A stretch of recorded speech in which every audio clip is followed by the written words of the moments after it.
মুষলধারে বৃষ্টি শুরু হয়েছে উত্তরবঙ্গে, তারই সঙ্গে কলকাতা সহ দক্ষিণবঙ্গের 10টি জেলায় জারি হয়েছে হলুদ সতর্কতা। ইতিমধ্যেই কিন্তু শহরের বিভিন্ন প্রান্তের ছবি আপনারা দেখতে পাচ্ছেন। একদিকে উত্তর কলকাতা টনটনিয়া কলেজ স্ট্রিট প্রতিবারের মতো এবারও জলমগ্ন, ক্যামাক স্ট্রিট, সেক্টর 5 সমস্ত জায়গা কিন্তু জলমগ্ন হয়েছে। যদিও কলকাতা পুরসভা কিন্তু ইতিমধ্যেই তৎপর হয়েছে।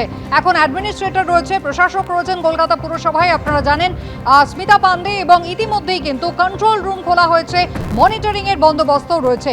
বৃষ্টি বাড়বে উইকেন্ডে, এমনটাই কিন্তু বলা হয়েছে। আগামীকাল থেকে বৃষ্টি বাড়বে রবিবার পর্যন্ত এবং বৃষ্টি চলবে মঙ্গলবার পর্যন্ত, এমনটাই জানিয়েছে আলিপুর আবহাওয়া দপ্তর। শহরের বিভিন্ন প্রান্তের ছবি আপনাদের এবার দেখাবো। সকাল থেকেই মুষলধারে বৃষ্টি, আর তার জেরে শহরের বিভিন্ন প্রান্ত কিন্তু একেবারে জলমগ্ন হয়ে পড়েছে।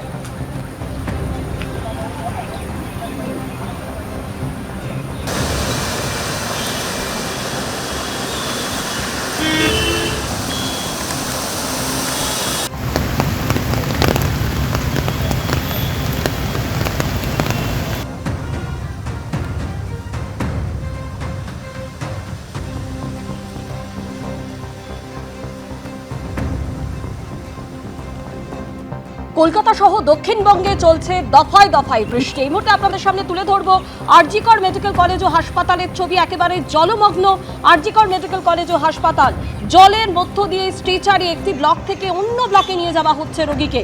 হাসপাতাল চত্বর থেকে সেই ছবি তুলে ধরেছেন আমাদের প্রতিনিধি সন্দীপ সরকার।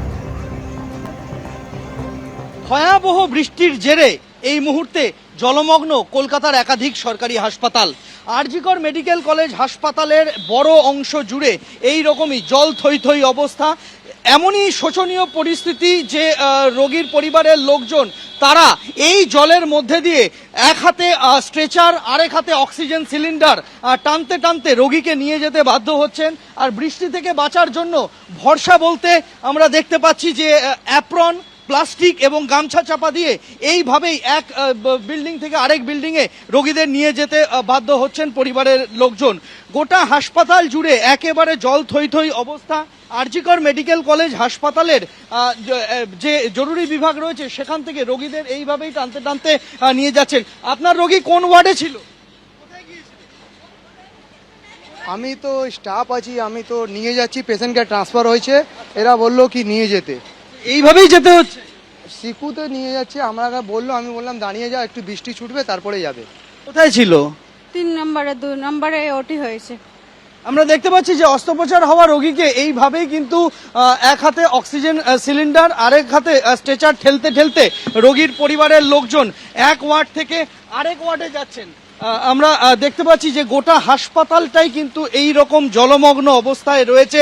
হাসপাতালের জরুরি বিভাগ থেকে শুরু করে ট্রমা কেয়ার, সেখান থেকে প্রসূতি বিভাগের পাশে সার্জারি বিভাগ, গোটা হাসপাতাল এই রকমভাবেই জলের তলায় রয়েছে। এরই মাঝে স্ট্রেচারে করে রোগীদের এক জায়গা থেকে আরেক জায়গায় যেতে হচ্ছে, হুইল চেয়ারে এক জায়গা থেকে আরেক জায়গায় যেতে হচ্ছে। হাসপাতাল কর্তৃপক্ষের বক্তব্য যে তারা পুরসভাকে জানিয়েছেন বিষয়টা, দ্রুত যাতে জল নামানো যায় তার চেষ্টা শুরু হয়েছে। কিন্তু ভারী বৃষ্টি যদি একটানা হতে থাকে তাহলে পরিণতি আরও খারাপের দিকে যেতে পারে, এমনটাই কিন্তু আশঙ্কা। দীপ্তেন্দু চক্রবর্তীর সঙ্গে সন্দীপ সরকার, এবিপি আনন্দ, কলকাতা। এবিপি আনন্দ, এগিয়ে থাকে, এগিয়ে রাখে।